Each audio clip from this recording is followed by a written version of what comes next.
So, there's a lot of talk about what the Bible does and what it doesn't say about being gay. Let's cover some of those points. Does the Bible condemn being gay? Technically, no.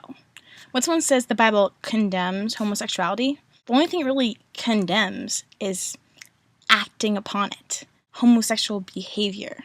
The Bible does not discuss same-sex attractions or how to live as a Christian if you're gay.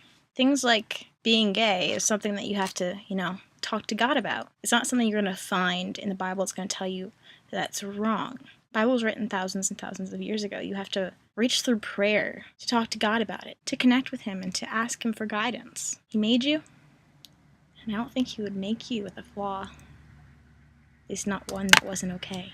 You are His creation. God doesn't make mistakes.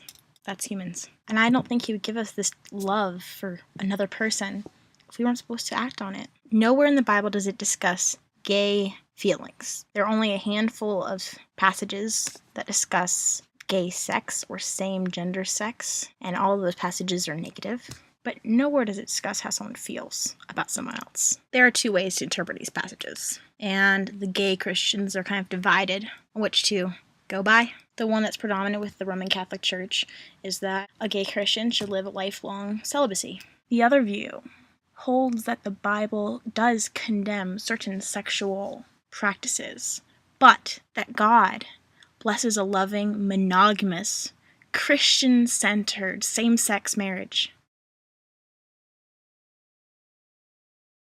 You can look at it one way. I don't think back then that same-sex people could marry. You're not supposed to have sex before you're married, so if you can't marry each other, then you shouldn't probably be having sex. So that could just be the whole philosophy behind it. No sex before marriage, you can't marry someone of the same sex, therefore you can never have sex with them without it being a sin. Something that really bothers me is that Christianity, is supposed to be based on love and kindness and forgiveness, and do unto others as you want them to do unto you, and love thy neighbor, and be kind to your enemy.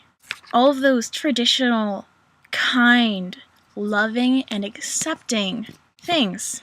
However, for some Christians, they forget those traits and characteristics and to let go and hate and talk down and ridicule gays. And that's not Christianly behavior. That's not what God would want you to do. There are so many things in the Bible that we no longer practice. We no longer think it's a sin to lay in the same bed as a woman who has her period. Women who have just had children, they can go back into the church right away. They don't have to stay out of it because of their uncleanliness. You're allowed to shave your face, and you're allowed to cut your hair short. All those things are also in the Bible. You're allowed to use animal who have had hoofs, skin, for clothing, or football. See, football will be prohibited because it's made out of skin of an animal who had hoofs, and that's a sin. But those sins aren't blown up. You don't see people protesting football games because of that. So why do people protest gays? Where's the Christian love? What if it's just a test? What if God's testing you to see how you treat others? In one part of the Bible, it says having gay sex is wrong. But in the other parts of the Bible, many parts, it talks about how you should treat people, what morals and characteristics you should have, what a good Christian is.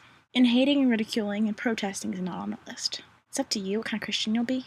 Christians can be gay. Society just needs to learn to be good Christians to them. Bye.